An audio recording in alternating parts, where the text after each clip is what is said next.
Hello, my name is Chuck Wolf. Over the years, I've worked in many different roles, including leading my own leadership consulting company since 1994.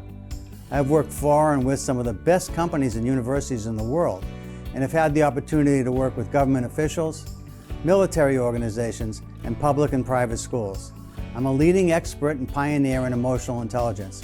Since 2009, I've been a volunteer hosting a radio show I created called The Emotion Roadmap: Take the Wheel and Control How You Feel. I really enjoy making a difference in people's lives. The show is on award-winning community radio station, WPKN in Bridgeport, Connecticut. In recent years, Simsbury Community Television has been sharing my shows on their station and on YouTube. My sincere hope is that everyone who watches regularly will learn how to use the Emotion Roadmap in their own lives by listening to people who call in to get help with challenges at work, home, and in communities. To learn more, go to www.emotionroadmap.com. If you have a comment or question, email me at cjwolf@cjwolf.com. Thank you and enjoy the show.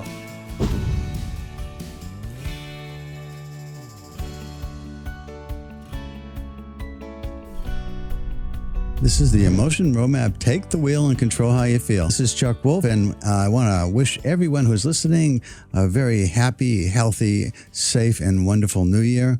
I hope that the new year comes with good tidings for you, and that whatever challenges that you're facing, I hope that you're facing them successfully, that you're coping well. There's lots of challenges that we all face pretty regularly. Even on New Year's Day, there's some news being reported that is challenging and sad in New Orleans, and our thoughts and prayers go out to everybody in that vicinity that's impacted by what took place today, what they're calling a terrorist attack, I guess.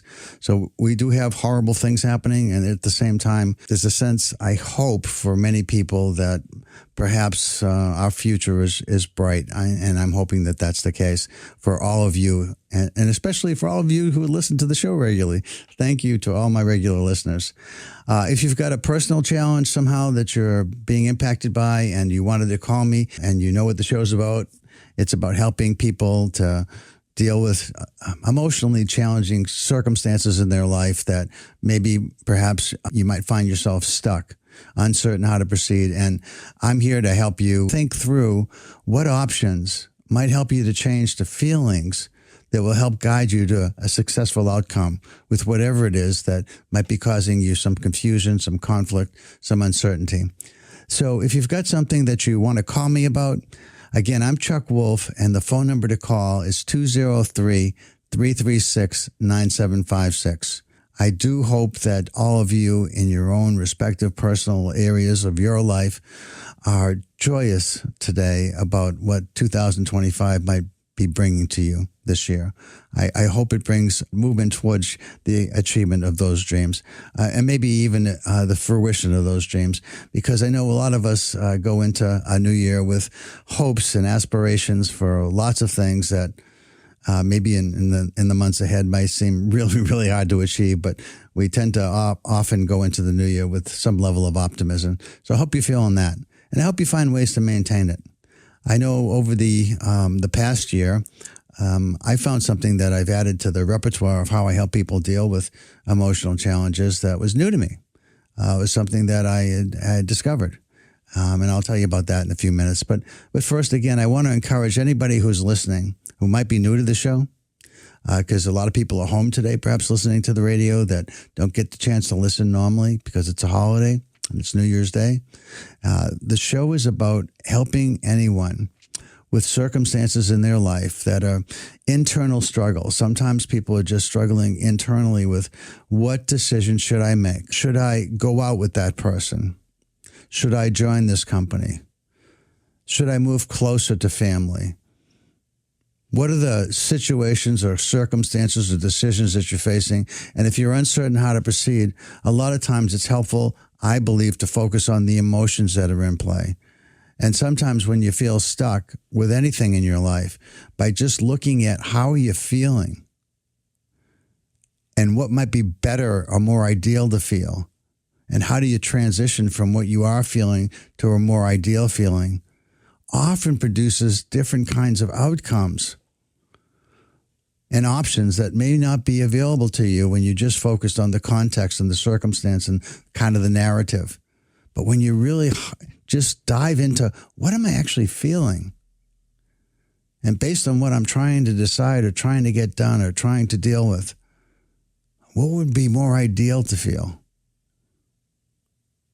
What I try to do is help everybody by listening really intently to what's going on for you, then understanding it and reflecting back to you to make sure I got it, and then asking you, how are you feeling? And if it's something internal just to you, how do you want to feel? And then I help you get there. But if it's more than you, sometimes we're dealing with one or more people, sometimes groups of people. But I ask you, who else is key to what you're trying to get done? Really important, critical to what you're trying to achieve. And then I ask you, how is he or she or they feeling? And along with asking how you're feeling and how anyone that is key is feeling and what would be ideal for you and for them to feel, we explore different ways that you might get there. So the idea is to first understand what's going on, how are you feeling about it. If anybody else is key to it, how is he or she or they feeling? Of the feelings that you're feeling, if they're not helpful, what would be more ideal to feel? And then how do we get from what you are feeling to what's ideal to feel for you and for them? And I work with you to help you to find ways to make that happen. And I'm really good at this. Those of you who are regular listeners know that. So, and I like helping people. So it's a gift to me if I'm able to help somebody. And the reason I've been doing the show now in my 16th year, just started in December, my 16th year doing this show. If I can help you while I'm talking to you on air and explain how I'm helping you to everybody that's listening, then everyone gains. Everyone learns to use what I call an emotion roadmap. Sometimes, like, one of the worst feelings you can feel is betrayed. And yet there's someone in your life that you felt betrayed you in an instance, but you got a lot of history with that person and you don't want to give up on them and you want to trust them again. How do you get to feeling trusting after you felt betrayed? It's the longest emotional journey many of us will ever take, is to try to go from a feeling of betrayal to trust again. Or maybe it's something more typical, which is I'm feeling anxious about an important circumstance, event, challenge that I face. And I want to feel more confident in how I'm going to deal with that situation. How do I get from feeling anxious to confident?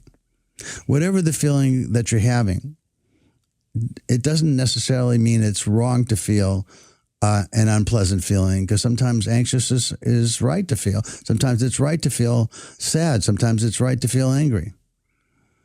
But if you're stuck in a particular feeling and it's no longer helpful and it's no longer appropriate, how do you get to feeling something that's more helpful? That's what the show's about. That's what I've been doing now for 16 years.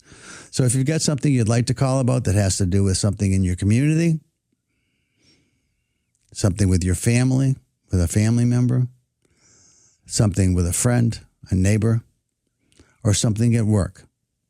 Any of those areas are ripe with all kinds of challenges often.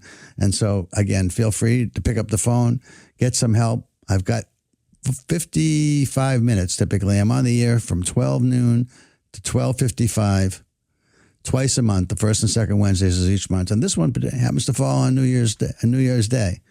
So I imagine some people have got some New Year's resolutions that they're trying to make and hold on to. And if you've had some success with New Year's resolutions and you have some strategies that you might want to share with other people, you can call, talk to me about that too. Because a lot of people want to make changes in their life. It's often, it's useful to be reflective many times during any year. It's often helpful to step back and think about, so am I on track for what I want to achieve with today, with this month, this year, with my life, with my family, with my job? Am I on track? It's often useful to step back and just take a look around me and just take a deep breath and kind of think about what's going on and is it productive? Is it movement in the right direction? Am I somehow holding myself back? Are there things I can do to change? It's always useful to be reflective, but I think most people find that reflection happens around certain key dates, and New Year's is one of them. Now, I know a lot of people have given up on resolutions because they make them, don't keep them, and then they feel bad and they just as soon not go through that process. So I'm not asking you to say, okay, this is what I resolve and this year I'm really going to do it. No, I'm talking about if you've ever made some resolutions, whether in New Year's or other times, what have you found that's helped you to stick with them? And I'll share one of my own in a moment. But I just want to just ask you, is there something that actually has worked for you that you might want to share with other people? At the same time, if anybody is struggling with somebody at home, you got an issue with a child, you got an issue with a spouse, you got an issue with a partner, with an in-law, with a parent, with a cousin, somebody that you're close to. If you got something along those lines and you want to call, again, that's something that I like helping people with, because when you call me, you're far from alone. Lots and lots of us have difficulties with people we're close to. And then also at work, so many challenges in the workplace. Are you worried about artificial intelligence? Are you worried about robots coming in and taking your job? Are you worried about the boss that you have today? Are you worried about changes, organizational structure changes that are happening in your company?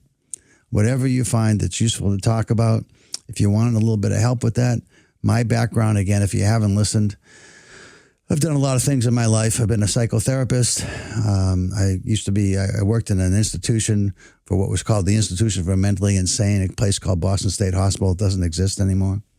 But there were people that I work with that were just basically schizophrenic. They were manic depressive.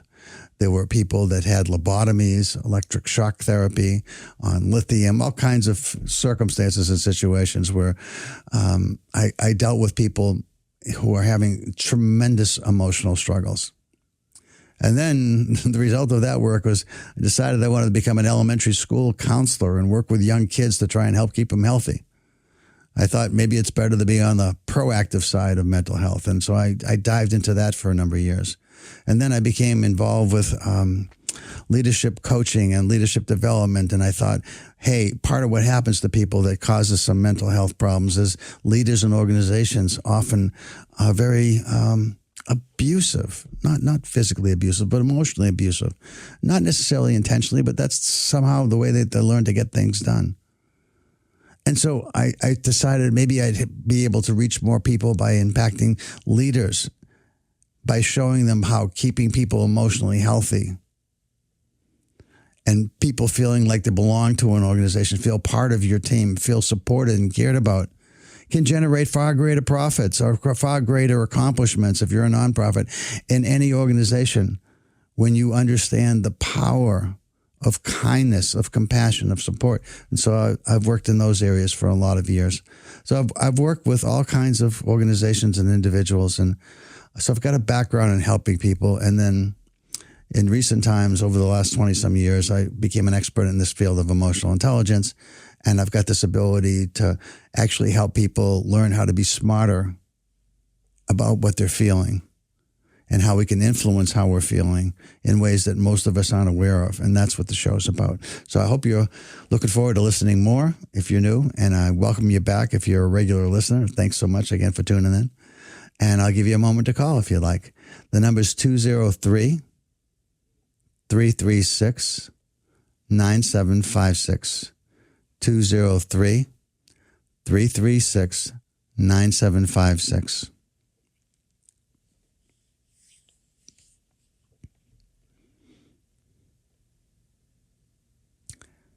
Every once in a while, I have somebody who's just been waiting for me to come on the air, and they're waiting to talk to me.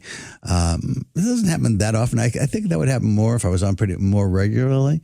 But anyway, usually that first call, it kind of breaks the ice, and then other people feel like, oh, I guess it is okay to call somebody on the radio and get some help. So anyway, a couple things I'd like to chat about today while I'm waiting for anybody to make that first call. Again, also, if you've got something that's helped you with keeping your resolutions that you think is worth sharing, please call and share it. 203-336-9756. 203-336-9756. And I want to thank WPKN, who just hit a financial goal, exceeded a financial fundraising goal just for the new year. And thank you to everyone who's contributed. And made a difference and really values and loves this wonderful radio station that's been kind enough to allow me to be on the air for all these years. I really enjoy being part of WPKN and feeling like I belong here and have had a home here for a number of years where they've first, one of the people here invited me to come and do the show, and now it's been, again, this is the 16th year. I'm quite excited to be here. So again, the number is 203-336-9756.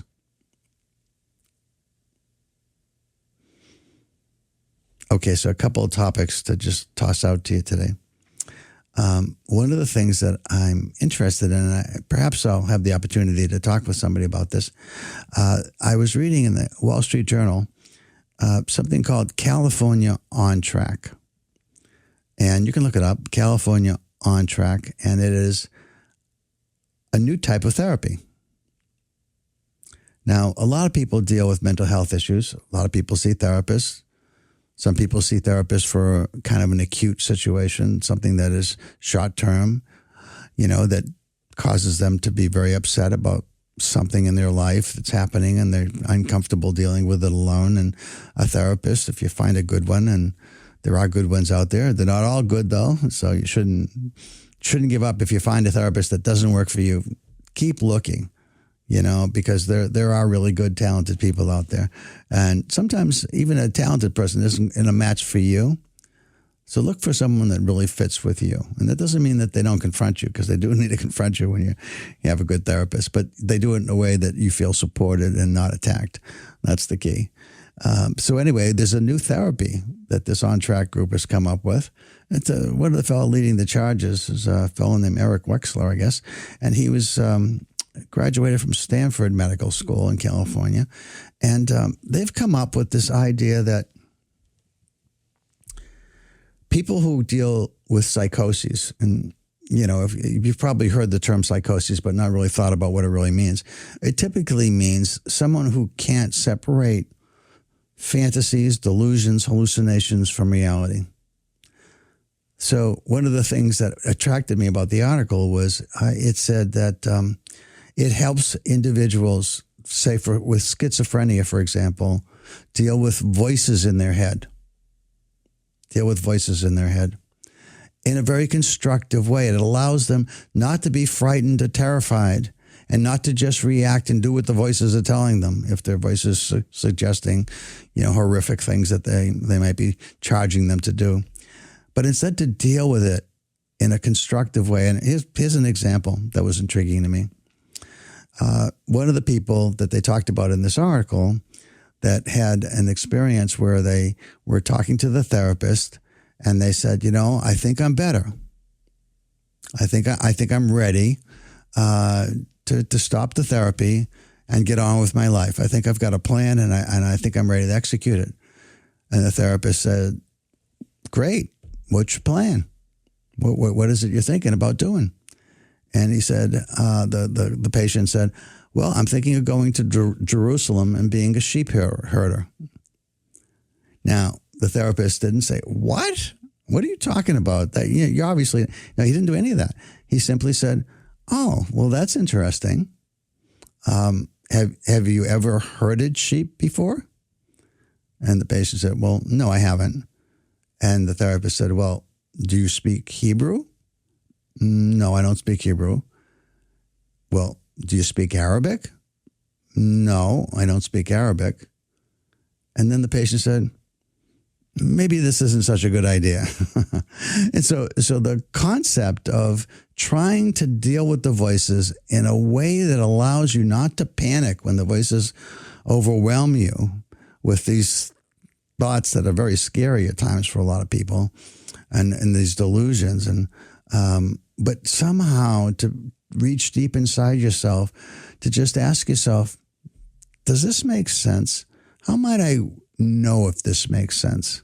How might I test if this is a real circumstance, situation that I'm seeing or feeling or hearing? And somehow constructing a dialogue to help you get there. Now, I'm intrigued by this. And one of the things that has struck me over the years is we've had tremendous advances in technology and sciences and chemistry and lots of fields. But in mental health, it's almost like accidentally we're discovering drugs that are helpful to modify people's, dopamine and other kinds of in hormonal aspects of individuals that seem off somehow. And medication seems to allow certain people who are struggling with their mental health to live constructive lives.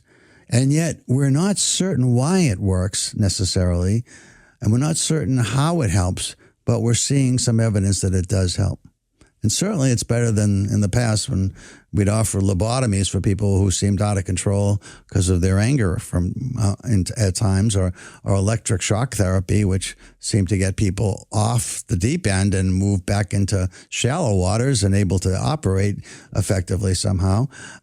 But now we're into this world of medications. Lots of psychiatrists are dealing with their patients, not with therapeutic interventions, although some do, but a lot more with, let me just check your blood levels and see how the medications are working for you, and talk to me a little bit about how you're doing and if you seem okay, and then we'll stay with the levels the way they are.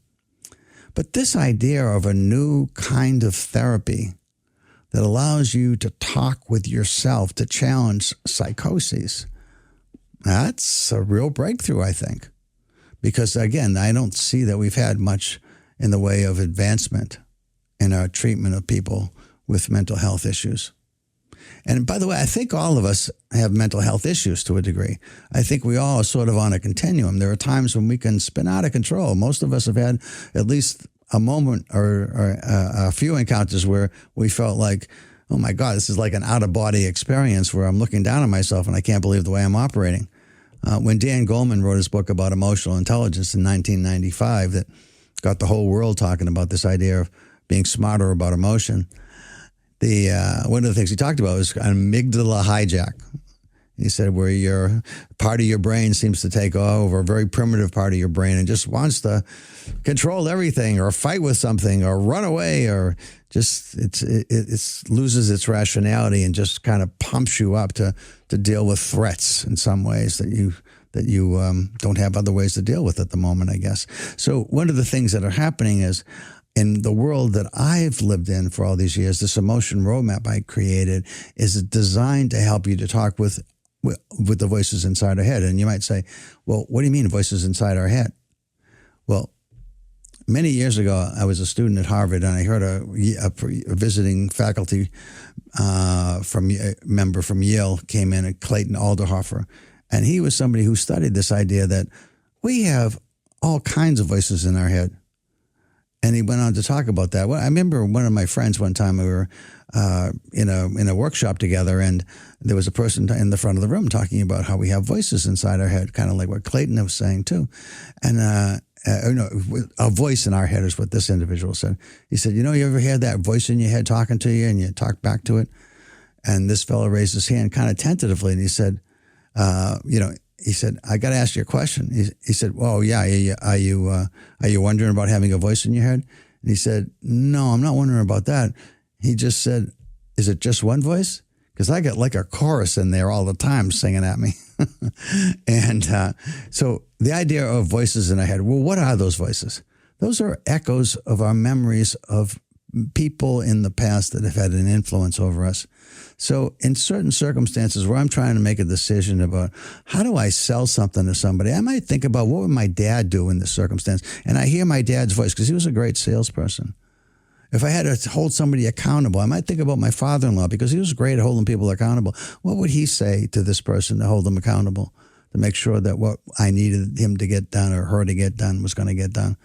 Anyway, we have all these people in our heads who have had influences over us that make us feel like, hey, we're always listening to somebody with an echo in our heads that has said certain things. Now, the problem comes for us many times when, okay, I got this guy over here. This is my mentor from Harvard that was so wonderful to me. But this person over here who mentored me in Exxon when I worked with them, they were saying different things about the same kind of situation. Who do I listen to?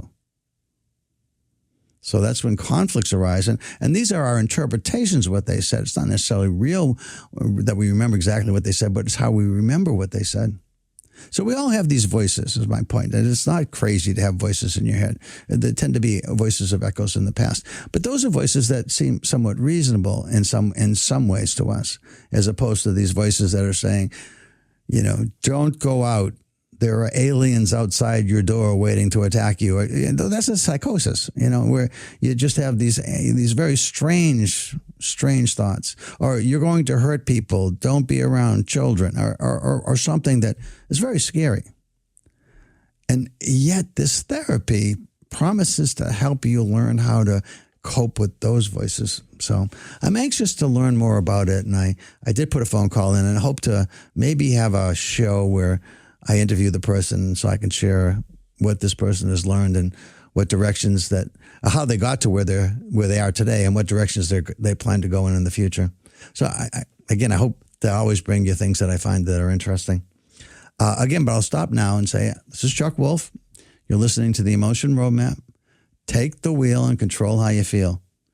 And one of the things that I've worked so hard all the time on this show and in my life and the work that I do, coaching executives, helping individuals who might be in volunteer organizations where I'm involved, or just helping anybody that I'm close to really understand the power of talking to ourselves about how we're feeling and about reflecting on whether the feelings we have are useful for what we're trying to get done. And I want to stop and I like to make the point that everything we feel is useful in a sense. It's always designed, our feelings are designed to help protect us. That's how it's supposed to work. It's an evolutionary system that is designed to help us, to know whether to run, to fight, to just stop and just listen and learn and be calm. It's like our emotions tend to want to protect us and try to inform us. Now, oftentimes, what a voice might be telling us from our emotional sense of what's going on internally is something that is designed to protect us, but actually is an obstacle to what we're trying to get done. Some of our information is based on our past experience when we were very young kids. And we learned some things that were important when we were 5 and 6 or 7.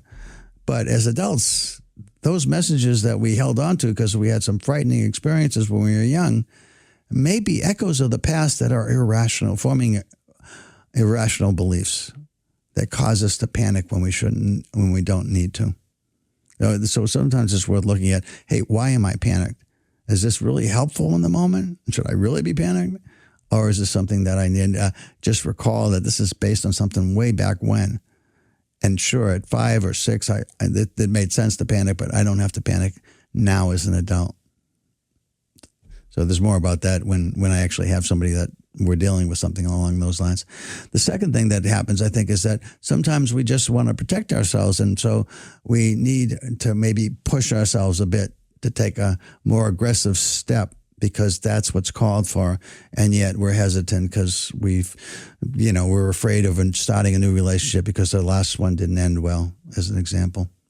And yet this seems like the kind of relationship I've always wanted. This person seems really right to me. Recognize nobody's perfect, but this just seems like I want to take a shot here. But if you just got burned in a relationship recently, that's hard to move past that. So those are sometimes things that are based on something more recent that has happened that just a little scary, but you do want to somehow force yourself to move forward in some circumstances. Because it makes sense to when you can step back and just kind of calmly look at what's really happening to you. So this idea of an emotion roadmap, this idea of being able to talk to yourself, even through psychosis, is incredibly powerful. And what I've encouraged people to do over the years is to ask themselves, hey, what am I feeling? Anytime you're stuck and you're not feeling great about a circumstance that you're facing and you can't figure out what to do, you're really uncertain, undecided, non-committal, even upset by the fact that you can't decide. Look internally and ask yourself, what is it I'm feeling that's hindering me? And what could I feel instead that would be better, perhaps even ideal to feel? And so I've encouraged people to do more of that self-narrative, that talk inside their own heads. So that's partly why this California On train is so interesting to me, because I've dealt in that world with people with psychosis. It's It's a very different kind of world. It's been a long time since I've been in that world, but I do remember it. It's very powerful memories. But in any case, I think if somebody's helping, I'd love to be able to share that, because I know a lot of people that are listening might have those voices. You don't know who's got psychoses that are sort of buried but out there. So anyone that might be dealing with that is struggling with those kind of voices, I encourage you to look up California On Care and see if it's something that might be helpful to you. Okay, so again, the number to call is 203-336-9756. I've been on for about a half an hour, so I'd like to get some callers today. It is New Year's Day. Just have you wish you all a happy New Year. Regular listeners, if you just want to call in and just share that, and I'll ask you a little bit about what your plans are for the new year. You want to share a little bit of that? That'd be great. 203-336-9756. You're listening to Chuck Wolf. This is the Emotion Roadmap on WPKN. Hi, this is Chuck. You're on the air. Who am I talking to, please? Hi, this is Stephanie, and at the moment I'm in Woodbridge in a parking lot at the JCC, but I live in Hampton. Well, hi, Stephanie. Thanks for the call. Happy New Year to you. Happy New Year. Looking forward to it, yes. How can I help you today? Oh, I was just looking at your website. What's currently going on with you? Are you offering workshops, or how can I get more information about your services? Oh, that's interesting. Okay, so if you go to emotionroadmap.com, if you look there, that has some information about what I do. But one of the things that's coming up recently, it's an interesting ask, is I'm working with some colleagues who are experts themselves in emotional intelligence in Brazil. And we're developing some online courses to teach people about how to use the Emotion Roadmap. I'm kind of like they're featuring me as a speaker. They're asking me a few questions. We're trying to make short videos that will hold people's attention, but also, make them highly engaging. We're working with the production studio to have words fly in. Even if I'm a good speaker, sometimes people feel like, okay, well, you're listening for about 5 minutes and then your attention tends to wander. So trying to work with the production studio to make the videos come alive, and also with some activities that you can do so you learn more about it. I think that's one way to learn. The other course is just to listen to the show. And if you haven't listened a lot, or if you want to listen to more shows, these are going to be podcasts now, which is great. The people here at the station are working really hard with me. Brendan Toller and others are trying to get some of the shows here podcast all over the place. So you'll be able to hear it on Spotify, on iTunes, I guess is really popular too, and some of the other ones, but also in the public radio exchange. If you go, it's something called PRX. If you put in PRX, and you'll see a whole bunch of different podcasts that I've done that have a pretty good description, like a paragraph that says what this show's about. So listen to some of the calls where I've helped other people with different kinds of situations. Some of the calls are with people that I've interviewed that I think really are bright and have a lot to offer to the world around the issues of how to be smarter about how you deal with emotions. So if you look at those places, and YouTube too, I have a YouTube channel. If you just type in Emotion Roadmap, a lot of this stuff pops up for you, in Google or other search engine. Do you counsel people, or do you have people that are focused on individual counseling with the focus of emotional roadmap? Yeah, I do, but I'm not. I stopped being a therapist a while ago, so and I'm not an insured person, so that sometimes puts people, that doesn't fit for them. So sometimes I'll do somebody short term. I'll just, if somebody just wants to call me and talk once in a while, I can help. But if it's an ongoing kind of situation, usually I treat it like it's a business case where I'm doing coaching. That's the way I look at it. I'm not really a lifetime coach, although I've done some of that. So I'm often coaching people about, situations at work or at home where they're people that, are in a situation where they really, really want some help. They're smart. They're ready to do something different. I'm expensive when I'm doing this for pay. I'm really good at it, and so I'm not inexpensive. So people should know that. But the idea is, if I can help you with something really important in your life, and you want that help, that's why I do the show for free. And the idea of the show is that anybody that wants to learn, hopefully, if you listen a couple of weeks, a month that I'm on the air, you're learning this stuff as you go. And I put a lot of stuff up that's free to people to listen to also. So.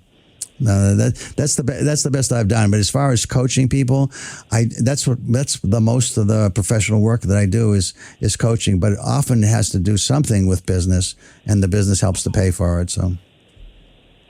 Oh, I see. Yeah, I mean, I feel like I might be at a crossroads in my career, so I'm trying to get some guidance. Well, I'm happy to talk with you if you want to talk about some stuff on the radio show. Again, it's for everybody because you can't be alone in wanting to get some guidance about careers, right? I mean, lots of people are looking at that, and of course, there's so much change in our world right now that even if you're not looking purposefully, you might have to look soon. So, yeah, I feel like the tides are changing. I started teaching professionally in 2000. And I've taught all ages from age 3 to 21. Currently a full-time teacher in high school. Uh-huh. And as the years have gone on, I just feel like teachers are more patronized to our administrators, act like we don't know what we're talking about. They sort of act like they have all the knowledge and we're just, slowly still looking to figure it out, even though we've been teaching for 5, 10, 15, 20 years. I agree with that, by the way. No, I have a daughter who's a teacher too, and I actually started in schools. I was a guidance counselor. I was the state of Iowa's first elementary school guidance counselor, but I also worked in junior high schools as a guidance counselor before there were middle schools. So, yeah, I think one of the things the reasons I think kids are fun. Yeah, and I think administrators, if any of you are locally that are listening to this, that are school administrators, it's so important to value people like yourself, Stephanie, who have input after years of being an educator, and to feel like your input, not that people have to do what you say, but that they're willing to consider that what you say is important and based on experience and knowledge and education and has value. And if you feel like you're valued and appreciated, I've done a lot of work recently with organizations looking at the idea of what do we want everybody who works for us to feel? Right. And if they're not feeling the way we want them to feel, what can we do to make that happen? And it's not about being nice. It's about being smart. We get so much more from people when they feel like they belong, when they feel like everybody's like, I mean, one of the things that happens with teachers is some people are not held accountable. And another teacher who has got a high standard, works really hard, does everything they can to make it work, looks at the person, next 2 doors down and saying, nobody's holding them accountable. Why am I working so hard? They're getting the same pay I am. They get the same raise everybody else does every year.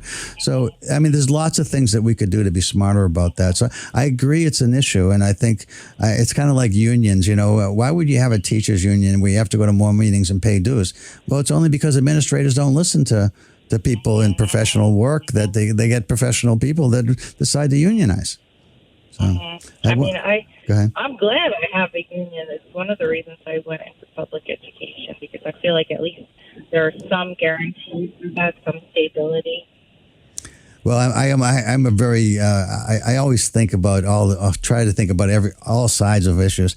At one time, I was actually an organizer for a teachers union because I felt like just like you did, Stephanie, people weren't listening to the people that were dealing with the kids face to face every day. And they were making decisions that seemed counterintuitive. Why would you possibly make that decision given what's going on? And so I thought a union made sense. And then I had the experience when I was very active doing that with a guy who was a union organizer he worked with a bunch of teacher unions. He was a labor negotiator. That's where he came from. He was a really tough labor negotiator. He was a funny guy, pleasant to be around, interesting. But one day I was in a meeting with him, and a teacher, a 5th grade teacher, I think, walked in the room with us and said, geez, I was just listening to that 6th grade teacher down the hall scream at the kids. He's such a terrible teacher. He said, this person shouldn't be allowed to teach. And the union organizer got really mad, and he snapped at him and said, don't you ever say that. That's not your job. We have to be a collective. We have to be together. That's a principal's job. And I thought, wait a minute, aren't we all here for the students? So, I've seen unions be good. I've seen unions be bad. It's really about the relationships. But if I'm in your shoes, just to try to be helpful, I'm asking myself, Stephanie, is there something I can do, at least with the local administrators, to get them to want to value my opinion?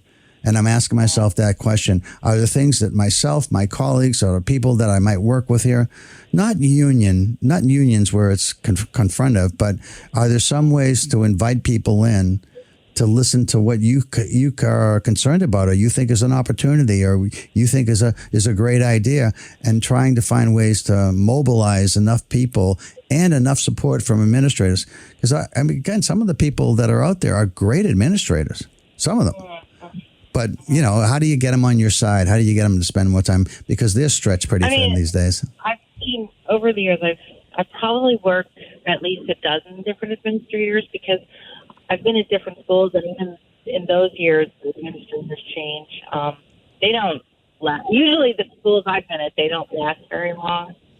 But I think because I'm in my 50s now, yeah, I think I've decided recently to see if I can become a social worker, because I feel like I have a lot of resources and experiences, and it's probably better used as I get older towards one-on-one counseling. Well, you got to ask yourself, those people face enormous challenges too. You recognize that, right? Right. But you do have it's a different circumstance, and you have more independence in that role. Right. But you also face incredibly challenging situations with kids in their homes, that are struggling for lots of reasons that are outside of your control, certainly. So, I mean, honestly, I think the hardest thing I've been through is probably the years 2020 to 2022. The COVID years? Yeah. Because I think that was, with the social distancing, that was very challenging. That really stifled me a lot. Just to sort of survive that social distancing for such a long time. So I guess if I was to try and help you, Stephanie, I'd ask you, how are you feeling now about your career, and how do you want to feel? And that's where it starts. So let me ask you that. How are you feeling about your career, and how do you want to feel? Well, I felt the last 5 years, I think I've just felt stifled and cramped. Okay. And I want to feel free and strong. And I started talking to a social worker a couple of years ago, and I definitely feel more emotionally strong the last couple of years, or at least the last year. Okay. But I think professionally, when I think about my work day, I would like to feel just more independent and more free. More independent and free, and you think that social work is more? Yeah, I mean, there's less, education regulations that are impending on you, but there are different kinds of governmental regulations that impact what you do as a social worker, of course.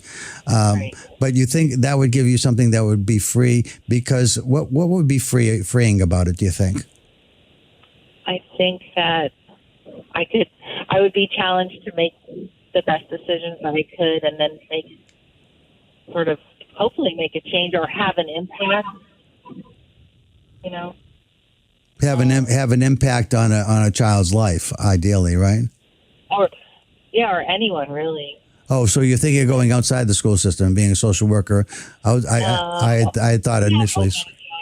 Pardon me? Yeah, open to it. Open. Well, I think that, again, there's a lot that you can learn about social work. It sounds like you've learned some. And have you spent time looking closely at the job and how people in the job are feeling? Not yet.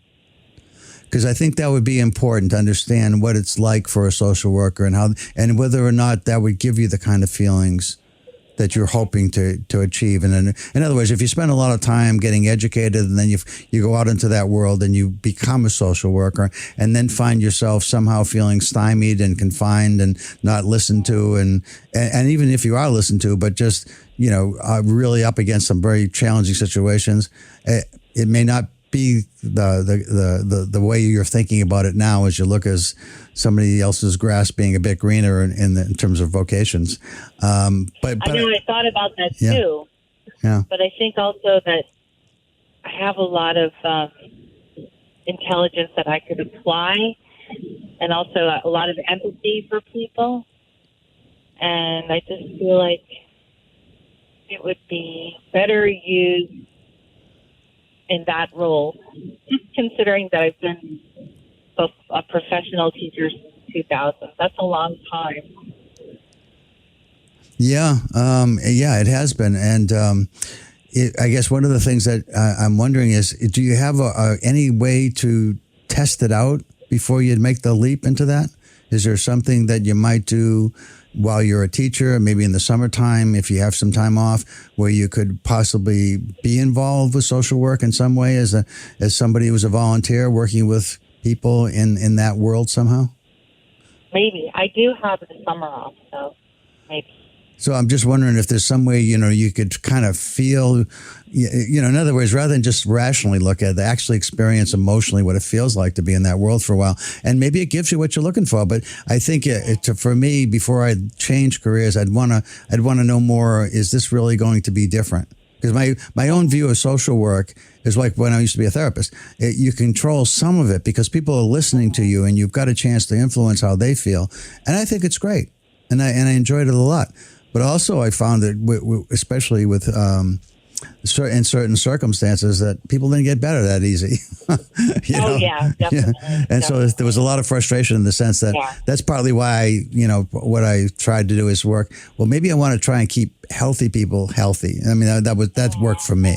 But I still, I honestly, some of the work I do with people in organizations is very therapeutic. I mean, I have that background and talent, and if I can help somebody feel better about themselves some way and somehow, I don't do long-term therapy, but if something comes up that's, that somebody needs some help and I have the skill to help them, I'll jump in and do that. So part of it is like you have an ability that you've learned over the years that you might be able to use in lots of different ways. And social work might be just one of them. Well, I'd like to learn about the other ways, because I feel like if I keep serving in this role until infinity, it'll probably just kill me. I'll probably just get a few chronic conditions and just die doing it.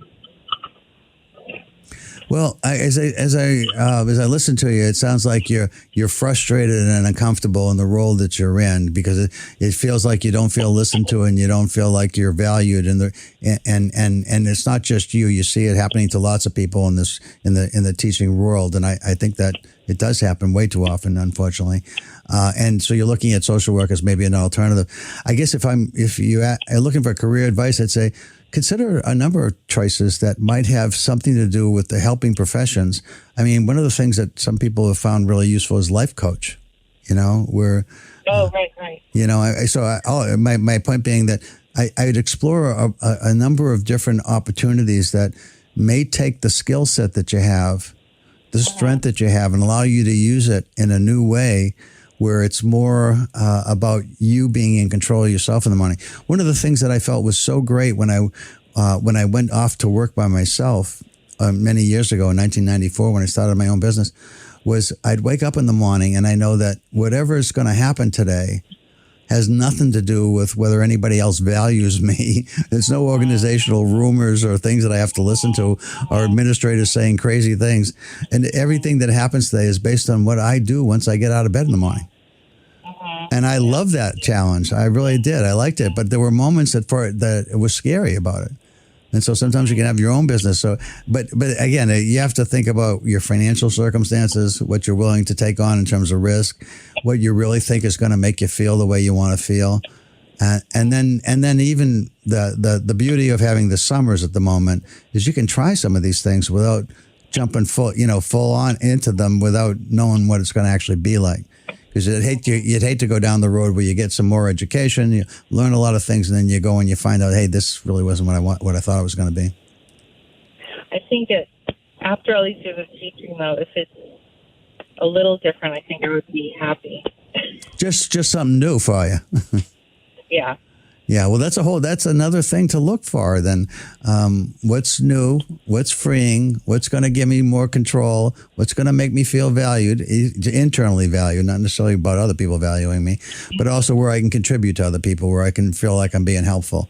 I mean, those sounds like the kind of criteria you want to write down and then screen things against in terms of, well, what looks like it's going to make that happen. Does that help to think like that? Yeah, I've been thinking like that for about 6 months. Yeah, I've been. But I can't, like, at my age and my condition, I can't go out and I don't know that I would want to become a nurse or like EMT worker or firefighter. You know, I don't think I'm strong enough to do that physically. Yeah. Well, that's the idea, though. You compare and you ask yourself what is actually realistic of the things that you might list that would be new and fun and freeing and give you more control and allow you to help people. It's what are all the things I can think of? And just maybe with friends sit around some night, just, over dinner or having a glass of wine or something and say, help me think about all the different things that are possible that meet this criteria. And then I'll start and look at myself and say, what's realistic for me here? And are there a few things that sound like they might be really appealing that I could try over the summer? Just do a little bit and just see. Because I think rather than just assume that there's one thing, which is where we started, and that I want to try and shoot for that, and then I start doing all the planning around logistics about how do I get educated, how do I get in that field, and then how do I start, and do I join a practice, do I do it on my own, how do I get insurance? I mean, there's a lot of things that you'd have to plan for. And if that's where you want to head, great. But I think where you're just exploring now, that I think maybe your New Year's resolution is, I really want to take a hard look at all the different things that are possible and then start to winnow it down based on what's realistic for me. Well, also, I mean, I can be helpful working in an office or a cafe, but at the same time, I don't want to earn $20 an hour. Yeah. Well, that's the thing. I mean, some people are financially independent. They don't have to care about that. But if you also have, again, you have to look at what's realistic by putting a new list of criteria about what's really realistic for me. Like EMT, I can't lift people or something, So I'm not strong enough to do that job. Being someone in an office that's just helping out, it's not enough money. I can't live on that. So you look, but first you just list all the things you can. I think when people are trying to be creative, they start with open-ended, throw everything you can out there. And then when you start to prioritize, you start looking at, well, what's realistic? And as you think of all these things, you start screening out a lot of different things. And now you're left with a list of maybe 4 or 5 things that look like, hey, these things seem really possible. Of the 4 or 5 things, which sounds like would be the most fun to at least explore first. And if you find something that really fits and it feels good and it feels exciting and you've really done some homework and you feel like you've been really thoughtful about this, then you go full out, make a real commitment to, and again, one of the advantages of being a teacher is you have a summer to test it. Right. Does that help at all? Yeah, definitely. Okay. All right. Well, I'm glad you called. I hope you feel like you got some help. That's what I try to do on the show. And for everybody that's listening, this is the point, because you called and because you had these questions, for everybody that's listening, really, it's like, take a hard look at all the things that are possible first. Don't constrain yourself. Have fun with it. Ask some friends to help you with it. And then when you get the whole list, then start screening things out based on what you can and can't do. And then when there's a list of 20 things, then say, well, what would be the most fun and why? And then you'll end up with like maybe 3 to 5 or something that are possibly realistic. And you start looking hard at those. And then you feel like you've been thoughtful about it and not just reckless because you didn't feel you were very frustrated with something and you just made a move to make a move. That's what you want to avoid, I think. Is there a resource that you know of for that is more specific, so that would give me some specific details? You could try AI. I mean, a lot of people are using ChatGPT and just asking the questions and seeing what it comes back with and seeing if they'll give you resources. I can't give you a specific one. No, I don't have one in mind that would say, hey, here's where you go. That would be perfect. I mean, the government has some tools, and a lot of people want to sell you product that's out there that will give you help with career guidance. But honestly, I think there's a lot that you can do on your own to start, but try artificial intelligence and, talk to them about what you're looking for and see what comes back. Okay. All right. I'm going to have to jump off the air because I'm running out of seconds and they just shut me off. It just goes right to a program announcement. Anyway, Stephanie, thanks for calling. Have a happy new year and good luck with this. And be thoughtful about it because I think you got a lot to give, and just be thoughtful about where you do it. Thank you. You too. Thanks. Bye-bye now. And so long to everybody who's been listening. Thanks a lot. This is Chuck Wolf. You've been listening to WPKN 89.5 FM. Listen to Supported Radio.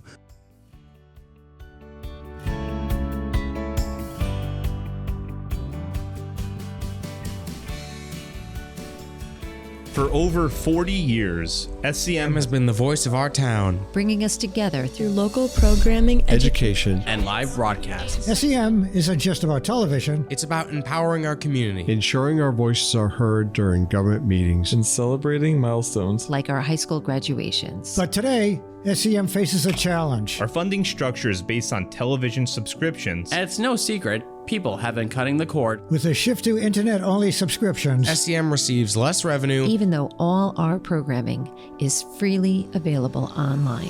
We need your support. We need your support. We need your support. We need your support. We need your support. Your donation can make a difference. It will ensure that SCM remains open, continues to educate our youth, and keeps our community informed. Thanks to SCM, I've been honing my creative skills, helping me work towards my college degree. SCM is crucial for keeping our community connected. SCM isn't just here to broadcast local events.